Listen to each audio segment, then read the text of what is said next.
In a previous video, we covered the best Link-2 monsters of all time, and today we're going to continue that topic by moving on to the best Link-3 monsters. How much can one more Link material get you in Yu-Gi-Oh? Let's find out. Starting us off at number 10, we have Crusadia Equimax. This light Cyberus monster is 2000 attack and requires 2+ effect monsters, including a Link monster as its Link summoning requirements. Equimax gains the attack equal to the combined original attack of all monsters it points to, and the monsters it points to can't attack. As a quick effect, it can tribute any Crusadia or World Legacy monster it points to target a card your opponent controls and negate its effects until the end of the turn. Equimax is the powerhouse finisher of the Crusadia archetype, one of the earlier Link spam decks when Link summoning was a newer mechanic. It operates on a similar level to another early Link era staple, Transcode Talker, a card worth its own honorable mention for this list, with its combination of attack boost and power and ability to tribute monsters it points to for negation effects. But Equimax takes those powers to a whole new level, as instead of gaining a flat 500 attack, it gains the total attack values of the monsters it points to. This made it capable of overpowering any Link monsters your opponent had that pointed up by adding its attack, or any monster your opponent put under an extra monster zone, as you could just summon Equimax above it, pointing at it, adding the monster's attack to Equimax.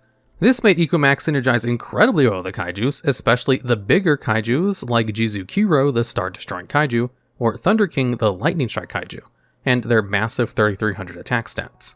You could tribute off your opponent's best monster and put that kaiju below an extra monster zone, summoning Equimax pointing towards it, and reap the benefits of a 3300 attack boost.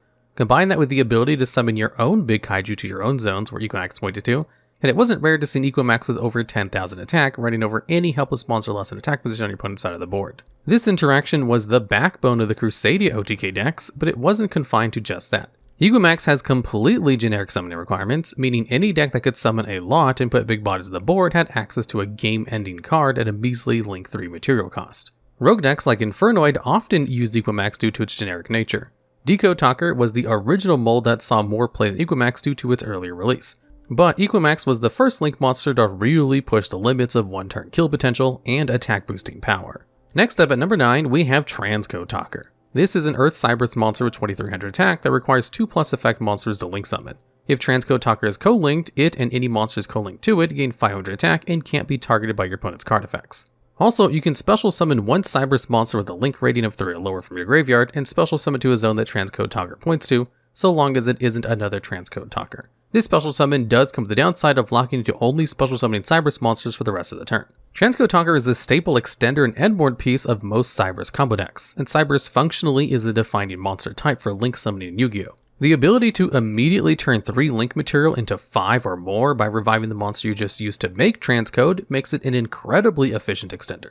And its protection effect lets you attach it to a powerful Cyberus Link monster with interactive capabilities like Firewall Dragon or Trigate Wizard and keep them safe from targeting. Transcode's most popular homes are with Salamangreat, Adagnister, and Mathmech. All 3 are powerful Cyber-centric combo decks that involve a series of Link plays throughout their combos and greatly benefit from Transcode's ability to instantly extend their plays further or Link climbing them to access Code Talker very easily on later turns for a game-winning push. The classic setup of linking off an Update Jammer into Transcode, using Transcode summon back Update Jammer, and turning both into an access code give you 2 non-targeting removal effects and over 10,000 attack worth of damage on a simple investment. Beyond that, Transcode also helps these decks employ more grindy game plan setups, where they might protect a monster like Transcode Talker Heatsoul, another honorable mention for Link-3s, and play a game of card draw power, hard to out bodies, and hand trap usage to win. This was especially popular with Mathmech, which had powerful one-card combo capabilities with Mathmech Circular and relied heavily on hand traps to facilitate its game plan. The entire Link summoning mechanic is headlined by the Cyberus monster type,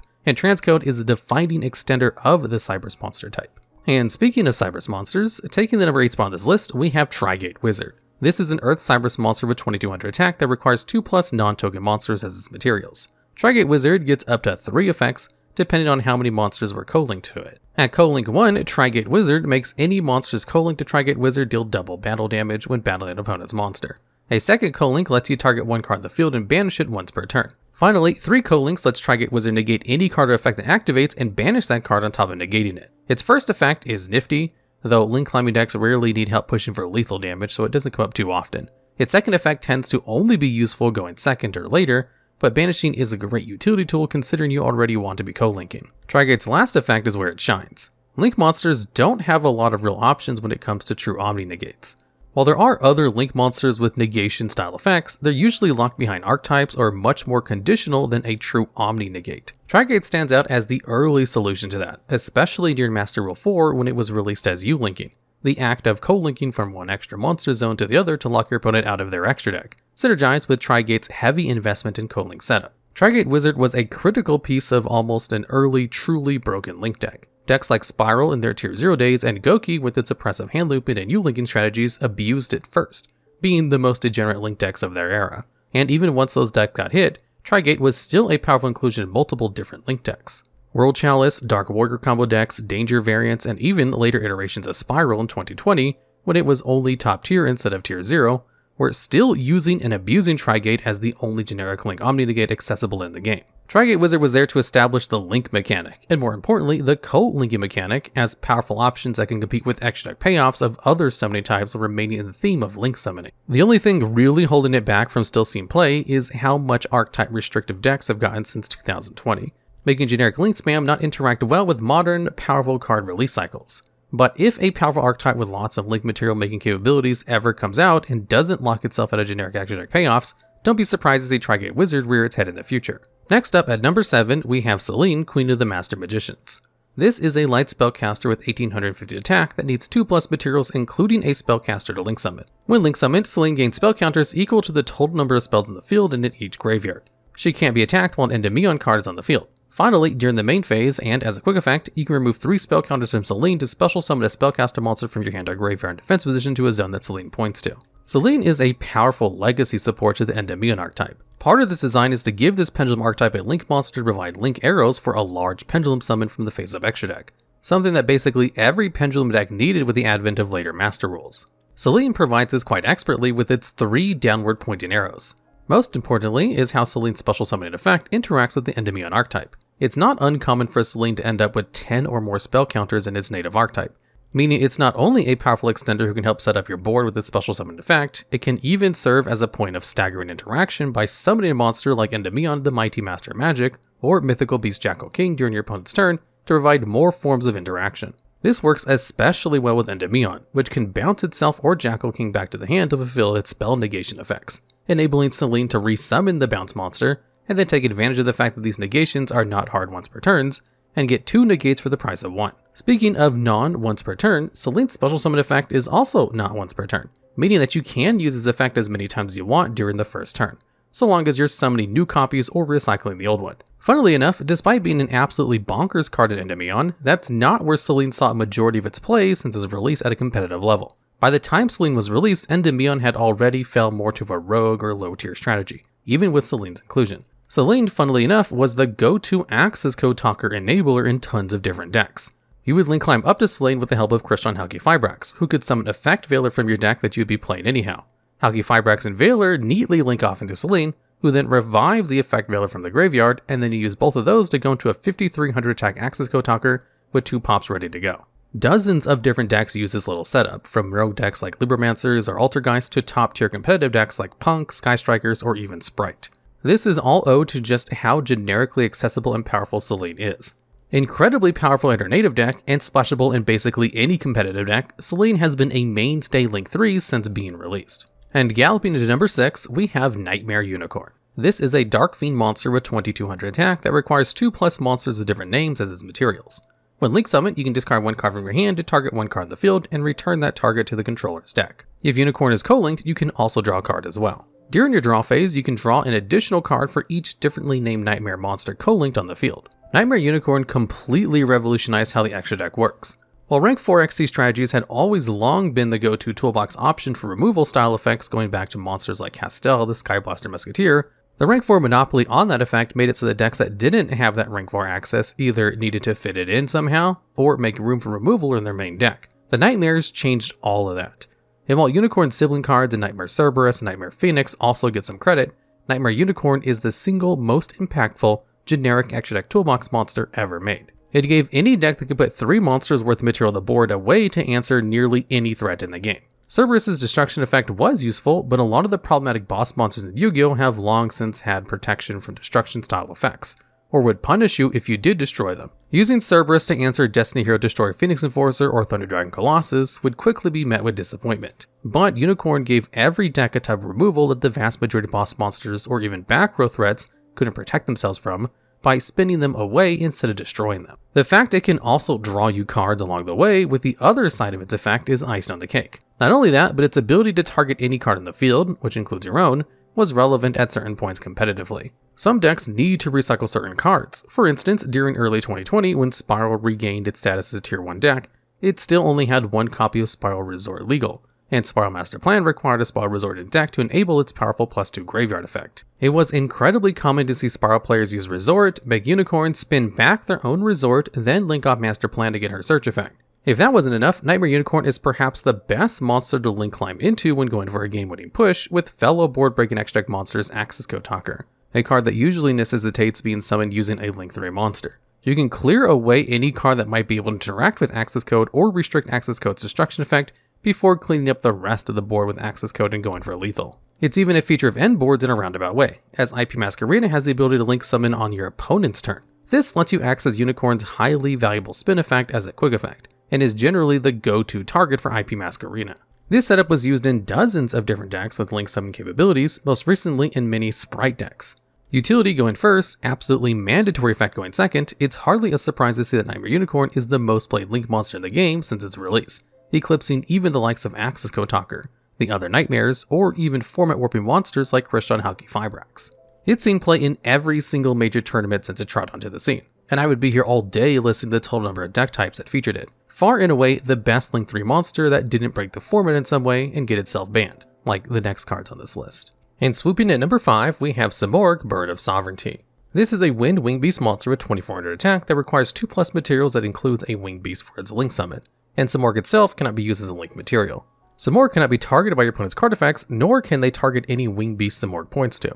If it were to be destroyed by battle, you can save it by destroying another Simorgh card you control. And the most important effect, during your end phase you can summon one winged beast monster from your hand or deck with a level equal to or lower than the total number of unused spell and trap zones on the field. Simorgh is an all-around solid boss monster. Targeting protection and potential battle protection alone gives it a strong foundation. But Simorgh truly shines by having one of the most abusable mechanics you can put on an extra deck monster, special summoning from the deck. In Simorgh's case, that's limited to winged beast monsters, but that's just fine as there are two options that really made Simorgh a problematic card. The first one is Barrier Statue of the Stormwinds, a seemingly innocuous GX era card that never saw much play outside of weird or rogue stun strategies. It has low attack and can easily be beaten over. But the ability to lock both players out of special summoning any monsters besides wind monsters went from trivial in 2006 to completely broken in 2020. Simorgh made it so that any deck that could put a winged beast on the field had access to a near Vanity's Emptiness power level effect, as the speed and heavy archetype focus that modern Yu-Gi-Oh has made cards like the Barrier Statues crippling to play through. You had to draw the out, lose, or be playing a wind-based deck yourself. Simorgh found its best home in Lyralist decks, both pure and Travagate variants. These decks were competent and powerful combo shells on their own, able to put up archetype-centric interactions that made them tier 1 strategies. But Simorgh pushed this to be a bigger problem, as summoning the Barrier Statues meant that, unless you were playing Lyralist yourself, you were likely out of the game before you had a chance to do anything. But what if you were playing Lyralist? Well, fear not, Simorgh has another incredibly powerful option to summon a Mist Valley Apex Avian, a powerful Omni-Negate that bounces itself to do so, but that's no big deal considering Simorgh can just resummon it every end phase. Omni-Negates are few and far between on Link monsters, and for good reason. Link summoning is the easiest to incorporate into other strategies, so effects like that are usually locked behind extremely elaborate setups, like the aforementioned Trigate Wizard. But with the release of Simorgh, any deck that could make a winged beast could make an Omni-Negate even if it didn't want to lock itself under the Barrier Statue Floodgate. On top of that, it reoccurred this Omni-Negate every turn and protected Apex Avian with its own targeting protection effect. Over the course of multiple turns, nothing stopped you from getting both the statue and Apex Avian on the field either, as decks played both to cover all their bases. This proved too easy to use and abuse and earned Simorgh a place on the ban list in early 2021, where it's been ever since. And at number 4 on this list, we have the Phantom Knights of Rusty Bardiche. This is a Dark Fiend monster with 2100 attack that needs 2+ dark monsters to link summon, and Rusty itself can't be used as a link material. During your main phase, Rusty Bardiche can send any Phantom Knights monster from your deck to the graveyard, and then set any Phantom Knight spell or trap card from your deck to your spell and trap card zone. If a Dark Xyz monster is special summoned to a zone that Rusty points to, you can target one card in the field and destroy it. Rusty Bardiche is the incredibly powerful legacy support for the Phantom Knights archetype. Being both able to send any Phantom Knight to the graveyard and set up a Phantom Knight spell trap meant that Rusty Bardiche was an immediate +2 on hitting the field, as all the relevant Phantom Knight monsters like boots, scales, gloves, and so on all had powerful graveyard effects. A common way to play Rusty would be to send Boots to the graveyard and set a Phantom Knight's Fogblade to the back row. Then you would banish Boots to add another Fogblade, which meant that Rusty at minimum gave you 2 pieces of back row monster negation on activation. And if you went through the Phantom Knight's Xyz monsters like the Phantom Knight's Breaksword on the way to Rusty, which wasn't particularly hard, you would make your opponent answering your Fogblade into another interaction, as Fogblade's graveyard effect could summon the Breaksword back during your opponent's turn to a zone that Rusty Bardiche was pointing to and get a destruction on top of everything else. 3 interactions, all from a completely generically accessible monster whose only requirements were dark monsters. This made Rusty an absolute mainstay all throughout the Link summoning era, as familiar decks like Danger, Lunalight, Orcus, and Spiral all had access to tons of dark monsters to link off, especially when it came to this much value. But Rusty's splashability at one point would be its downfall. Rusty enabled one of the most degenerate monsters in Yu-Gi-Oh history, Outer Entity Azathoth. Rusty accomplished this by giving any deck with dark monsters and rank 4s easy access to the Phantom Knight's rank up magic launch. Suddenly, all the previously listed decks could make Azathoth on your opponent's turn and completely lock them out of using monster effects, functionally ending the game then and there in most cases. This would get rank up magic banned in 2019, but even after that, Rusty's presence in basically every single meta-relevant deck just for the negation effects and value it offered got it placed on the ban list right afterwards. After a couple of years and a bit of power creep, Rusty eventually found its way back to legality, but that might largely be because the decks that abused it the hardest, Orcus, Lunalight, Dangers, and Spirals, had since all seen bans or limitations in their engines that made it not as problematic. Rusty Bardiche still sees the occasional rogue level play in its native Phantom Knights deck, but for a time in 2019, it was by far the most powerful monster in Yu-Gi-Oh! It enabled one of the most broken cards ever in Azathoth. Quite the legacy for this piece of legacy support. And speaking of legacy support, and at number 3, we have Curious the Lightsworn Dominion. This is a light warrior monster with 2400 attack that requires 3 monsters with the same attribute but different types as its link materials. If Curious is destroyed by battle or leaves the field due to an opponent's card effect, you can target 1 card in your graveyard and add it to your hand. When Link summoned, Curious lets you send any card from your deck to the graveyard. Also, when a card is sent from your deck to the graveyard, you can mill the top 3 cards of your deck, which is triggered by the previous effect. Curious is an insanely powerful card. Its ability to send any card from the deck to the graveyard is comparable to fellow banned broken X-Deck monsters like Lavalval Chain. If anything, Curious at a base level is even more powerful than Lavalval Chain due to the other effects it has. And Lavalval Chain is one of the top picks for the most broken monsters of all time. The only reason Curious doesn't quite have that reputation is that its summon requirements, 3 monsters of the same attribute but different types, is magnitudes more difficult to access than generic rank 4. Still, this style effect has a history of being ripe for abuse, and Curious is no exception. At first, Curious didn't see a lot of competitive play as people couldn't find the right payoffs for decks that could summon it, but it wasn't long before Curious became problematic. It started featuring in basically every FTK deck of its era, from Infernity FTK to Gemknight FTK to multiple Firewall Dragon FTKs. The more competitive versions of these FTKs were eventually hidden other ways, such as the banning of Brilliant Fusion for Gemknights or Firewall Dragon, and this would be a common theme with Curious. Other cards getting banned around it in the degenerate decks Curious always found a home in. Remember how Rusty Bardiche could set up Azathoth combos thanks to the Phantom Knights rank up magic launch? Well, Curious could just send the Phantom Knights Silent Boots to the graveyard to add rank up magic as well, and this was a common backup for when Rusty Bardiche was negated. Do you like Floodgates? Well, Spiral, Lunalight, and Danger decks all use Curious to send everyone's favorite Floodgate Imperial Order to the graveyard and set it to their field with a follow-up Knightmare Griffin. But don't worry, they banned Imperial Order eventually, which just led to these strategies searching and setting anti-spell fragrance instead. How about as just a generic extender? Decks like Spiral would abuse their synergy with Danger to access Curious to send a Spiral Master Plan or Spiral Mission Rescue to the graveyard to turn on their combos. Orcus would do this with Orcus Harp Horror or Orcus Nightmare. Lunalight could send a Lunalight Perfume or Lunalight Yellow Marten for the graveyard effects.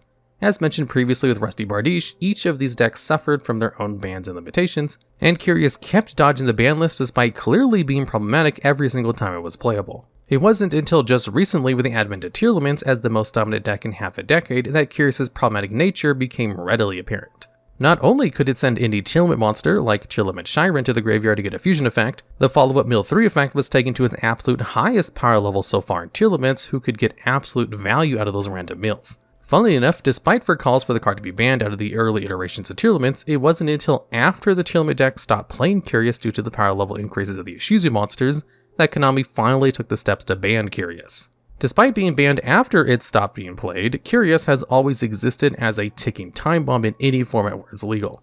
Just like Lavalval Chain, it's almost certainly for the best that this splashable, extra deck, targeted self-mill effect remains locked behind the ban list for the foreseeable future. And at number 2 on this list, we have Mecha Phantom Beast Auroradon. This is a wind machine monster with 2100 attack that requires 2+ machine monsters for its link materials. If Link Summon, you can special summon 3 level 3 wind machine tokens, and doing so locks you out of Link Summon for the rest of the turn. Auroradon has 3 more effects meant to use these tokens. The first lets you tribute 1 monster in the field to destroy 1 other card of the field. Second, you can tribute 2 monsters to special summon any Mecha Phantom Beast monster from your deck. Lastly, you can tribute 3 monsters to add a trap from your graveyard to your hand. Auroradon is a classic case of 2 problematic extra deck monster effects: summoning tokens and special summoning from the deck. Fellow banlist defenders like Link-3 and number 42 Galaxy Tomahawk suffered similar issues for token abuse. Even though you can't use these tokens for link summoning like you could with Galaxy Tomahawk, the real problem becomes having all these different material pieces for making synchro plays. Both Link-3 and Auroradon had a very famous partner in crime, Christian Halki-Fibrax, who provided the tuner necessary for the truly degenerate plays while also serving double duty by being the necessary link material to climb into these broken link monsters. Auroradon took it a step further though by being able to sacrifice itself and one of the tokens, or any other monster, to special summon a tuner monster from the deck in the form of Mecha Phantom Beast O-Lion. This meant that, even divorced from Christian Halki-Fibrax, Auroradon had a high risk of abuse. Doubly so because requiring machine monsters for its summon requirement isn't too hard with generic options like Barricade Borg Blocker fulfilling most of the requirement. The combination with Halki-Fibrax was so prominent that multiple metagames could be entirely defined by the Halkidon setup, which could make any deck with tuner access into a nearly unbreakable end board with multiple negates and synchro threats like Baron de Floor, Borreload Savage Dragon, and many other synchro options. Sword Soul Tenyi famously splashed in a single desktop 001 to enable the Halkidon combo by just using Tenyis to easily summon Halki-Fibrax and get access to Auroradon. This would get them all the generic Sword Soul synchros as an entire separate line of play without ever having to commit any other actual Sword Soul monsters, all for a minimal main deck and extra deck investment. The Tenyi monsters themselves form the backbone of a standalone deck that existed solely to turbo out Halki-Fibrax and Auroradon into these busted endboards. While a lot of the sins of Auroradon can be laid at the feet of Halki-Fibrax being so easily accessible, Auroradon's own personal combination of making tokens and summoning its own tuners meant that either it had to be banned or O-Line had to be banned at any given time. As of now, Auroradon has a well-earned place on the ban list besides its best buddy, Halki-Fibrax, a pair of some of the most overpowered link monsters ever, but neither can hold a candle to the last card on this list. And finally, at number 1, we have Summon Sorceress. This is a dark spellcaster monster with 2400 attack that requires 2+ monsters with the same type as its link materials, excluding tokens. When Link Summon Sorceress lets you special summon 1 monster card from your hand in defense position to your opponent's zone that Summon Sorceress Link Arrows points to. You can target 1 face-up monster Summon Sorceress points to and special summon 1 monster from your deck in defense position that shares the same type as that monster to another zone that Summon Sorceress points to, and negate that summon monster's effects. Summon Sorceress is arguably the most broken link monster still on the ban list. While cards like Mecha Phantom Beast Auroradon and Christian Halki-Fibrax are busted in their own ways, nothing they do can account for just how powerful and just how easy to access Summon Sorceress is. Like those two, Summon Sorceress has the very dangerous ability as a link monster to special summon a monster from the deck. Unlike those two monsters, Summon Sorceress is completely generic, and the monsters she summons are also completely generic. The only thing you have to do is be able to make a Link-3 monster and play monsters that share types in your deck, which is practically every deck in modern Yu-Gi-Oh! Since the advent of archetypes. Every single deck that plays monsters would have to play Summon Sorceress if she were legal, so as long as they didn't lock themselves out of link summoning somehow. While it might not seem so dangerous at first because the monster she summons is negated, that doesn't prevent you from linking it off in your graveyard to trigger their graveyard effects. When she was legal, this was incredibly popular with decks like Goku and Spyro. Basically, all the Gokis shared the warrior type and all floated into another Goki upon being sent to the graveyard, which meant you could summon a Goki to your opponent's field, one to your field, and get rid of them both to get 2 floating effects. Spyro could do even worse, special summoning a Spyro Quick Fix or Spyro Master Plan from the deck like a second copy of Spyro Double Helix to get access to their powerful graveyard effects. Stop me if you heard this one before, but Summon Sorceress also found herself easily abusing the other dominant era decks like Danger, Lunalight, and Orcus, due to all those decks loving generic extension and having powerful dark monsters with graveyard effects to summon. Knightmare Mermaid was banned for being able to summon an Orcus Nightmare from the deck, something Summon Sorceress can also do while putting other Orcus on your opponent's board to get you value once you put them in the graveyard. The abuse doesn't even stop there. Halki-Fibrax is banned for summoning a level 3 or lower tuner. Well, nothing's stopping Summon Sorceress from summoning any tuner in the game especially ones with graveyard effects like Glowable or Jet Synchron to get 2 tuners for the price of 1, the same way with Halqifibrax.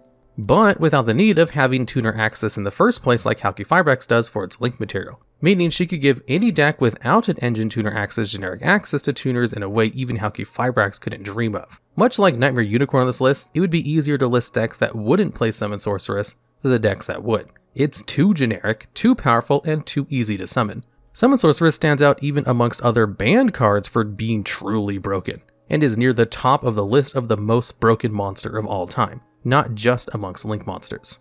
Summon Sorceress was rightfully banned in 2019, standing as perhaps Konami's greatest monument to their pushing of overpowered Link monsters. Alright, and that's the list. Are there any other powerful Link-3 monsters you think should make this list? Or do you have any other topics you'd like me to cover in a video? If so, leave those suggestions down below in the comments.